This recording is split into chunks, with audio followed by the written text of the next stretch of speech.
बीर बिलिंग से पैराग्लाइडिंग करना तो बहुत लोगों के बकेट लिस्ट में होता है, मेरी भी थी। एशिया की हाईएस्ट और वर्ल्ड की सेकंड हाईएस्ट पैराग्लाइडिंग स्पॉट जो है, इसीलिए मैं जल्दी से खजियर घूम के डलहौजी होके बीर जाने वाली थी। But then on my way to Khajjiar from Dalhousie, oh by the way, अगर आपने मेरी डलहौजी और खजियर वाली व्लॉग नहीं देखी तो ऊपर कार्ड्स में जाके देख सकते हैं। तो डलहौजी से खजियर आते वक्त राजू भाई ने, मतलब हमारे ड्राइवर ने, मेरी प्लान सुन ली थी and then he recommended me to try paragliding from Khajjiar instead of Bir Billing, क्योंकि उनका कहना था कि as per the views are considered Khajjiar is far more better than Bir Billing. Forest के बीच में से हम पहुंच तो गए खजियर आके, सामने ग्राउंड है यहाँ पे। हम लोग फिर आगे थोड़ी सी आगे जाएंगे, देखेंगे कि पैराग्लाइडिंग यहाँ पे अभी हो रहा है या नहीं, क्योंकि वेदर इज़ नॉट क्लियर। मैं तो प्लान कर रही थी कि बीर बिलिंग में ही पैराग्लाइडिंग करूंगी, बट यहाँ पे बोल रहे हैं कि बहुत अच्छी व्यू आती है, स्नो की व्यू आती है, शिव की स्टैचू की व्यू आती है, बहुत सुंदर व्यू है। तो बीर बिलिंग के तो मैं बहुत वीडियोस पहले देख चुकी थी, पर आगे जाके जब वेदर क्लियर होने लगी और मैं व्यूज़ का अंदाज़ा लगाने लगी, ऊपर पैराग्लाइडर्स को भी उड़ते हुए देख रही थी और मैं इतनी एक्साइटेड हो गई कि I immediately said yes and I knew that experiencing paragliding from Khajjiar was going to be a treat for myself. पहुंच गए अभी उस जगह पे जहाँ से पैराग्लाइडिंग शुरू होता है, मतलब 300 मीटर वॉक करना है ऊपर और वहाँ से शुरू होगी। उसके बाद खजियर पॉइंट, मतलब ग्राउंड में ही उतरूंगी नीचे और उनसे मिलूंगी जाके। चलिए देखते हैं मेरी फर्स्ट पैराग्लाइडिंग एक्सपीरियंस अभी कैसी रहती है।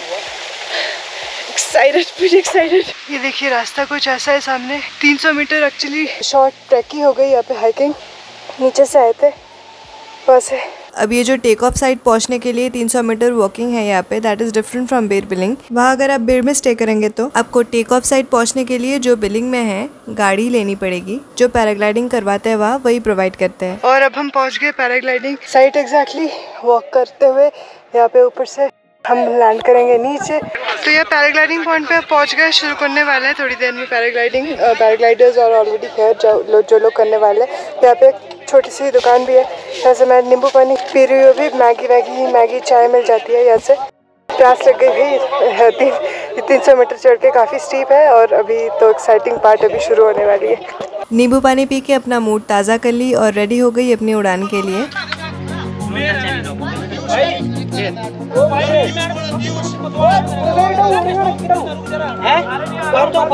पैराग्लाइडर सूट पहन के एक्साइटमेंट तो एक लेवल बढ़ गई मेरी एंड ओहो it was finally my turn to fly.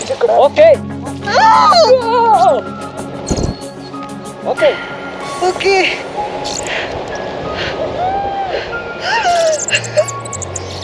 खजियर में पैराग्लाइडिंग कॉस्ट की बात की जाए तो इट डिपेंड्स ऑन सीजन। वैसे बीर बिलिंग से सिमिलर ही है, 3000 के आसपास लग जाती है एक्शन कैमरा को लेके एंड विदाउट एक्शन कैमरा 2700 पड़ी मुझे, क्योंकि मेरे पास अपनी कैमरा थी। और मैं ये सीजन टाइम की रेट बता रही हूँ क्योंकि मैं अप्रैल में गई थी, ऑफ सीजन में तो और भी कम होते होंगे।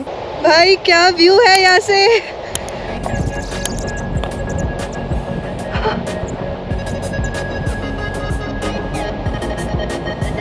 पूरे नीचे स्टेप फार्मिंग का व्यू आ रहा है एकदम। सामने स्टैचू, शिव की स्टैचू कितने हाइट होगी? 81 फीट की हाइट है इनकी शिव की स्टैचू। पूरा क्लियर व्यू आ रहा है यहाँ से एकदम। मौसम तो बहुत अच्छी हो गई है अभी ऊपर। Now talking about the height, जहाँ टेक ऑफ साइड बिलिंग की हाइट है 8000 फीट, वहाँ खजियर टेक ऑफ साइड की हाइट है 5000 फीट। पर अगर व्यूज इतनी अच्छी हो तो हाइट से क्या ही फर्क पड़ता है। बीर बिलिंग में वैसे पैराग्लाइडिंग करते वक्त चारों तरफ पहाड़ियाँ और बीच में फ्लैट लैंड जैसे नजर आता है, पर खजियर में कंपैरेटिवली वैरायटीज बहुत ज्यादा है। यहाँ पे आपको 81 फीट की शिव जी की स्टैचू देखने को मिलती है, ब्यूटीफुल स्टेप फार्मिंग और खजियर के वैलीज देखने मिलते हैं और पूरा snow cap Dhauladhar mountain range भी दिखता है यहाँ से लाइक दिस। अगर वेदर क्लियर हो तो। वैसे मौसम तो साफ थी, पर जिस साइड पे माउंटेन रेंज दिखती है उस साइड पे थोड़ी बहुत बादल थी, so unfortunately I could not see that. अगर वो दिख जाती तो मतलब पैसा वसूल ही हो जाता पूरा।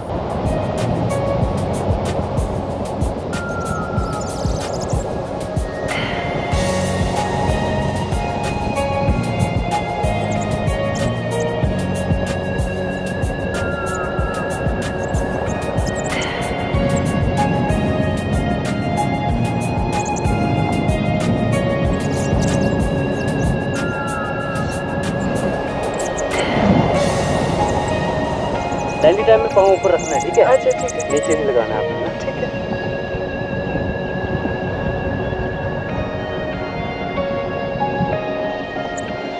तो भैया आपका नाम क्या है? मेरा नाम सनी है। सनी भैया के साथ हवा में उड़ते हुए पंछी बनते हुए Utkarsh, this is for you. Miss तो कर रहे हो तुम भाई। ये I am telling you, I don't know ये जगह क्यों इतना ज़्यादा पॉपुलर नहीं है, बेरविलिंग क्यों इससे ज़्यादा पॉपुलर है, but this one is really really worth it. भीड़ मिलेंगे आपको, व्यू नहीं मिलेगा ना। हाँ, यहाँ पे भीड़ भी कम है। हाँ। तो मतलब oh my God, हवा में उठते हुए। और भाई इस एक गाने के बिना तो मेरी पैराग्लाइडिंग व्लॉग अधूरी रह जाएगी, जो मैं पूरे टाइम मज़े में गुनगुना रही थी, जो है पंछी बन उड़ती फिरो मस्त गगन में, आज मैं आज़ाद हूँ दुनिया की चमन में। क्योंकि लग तो एग्जैक्टली वैसे ही रही थी जब हवा में उड़ते हुए बर्ड्स आई व्यू से पूरे खजियर को देख रही थी। उत्कर्ष फाइनली पंछी बनी गई मैं खजियर में, फिर में नहीं। और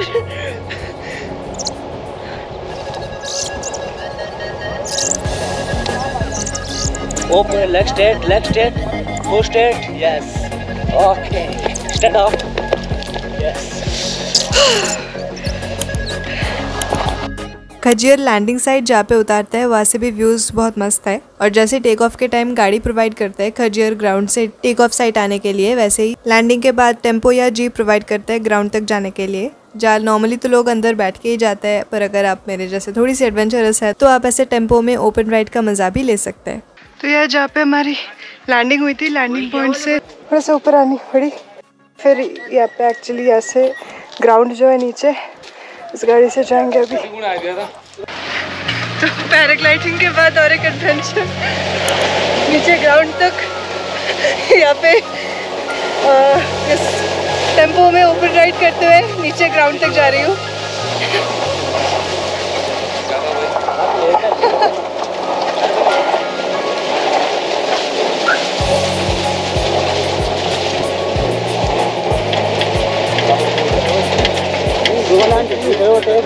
तो ऐसे ही मैं अपनी बकेट लिस्ट में और एक टिक लगाते हुए खजियर को अपनी दिल में बसा ली, और अगले दिन सुबह खजियर को अलविदा कह के चल पड़ी मेरी और एक सोलो जर्नी में धर्मशाला की ओर, जहाँ मैं धर्मशाला, मैक्लोडगंज और कांगड़ा सोलो एक्सप्लोर की थी। So another beautiful vlog from some very beautiful places is coming up next. Until then, be healthy, be happy and keep following your dreams.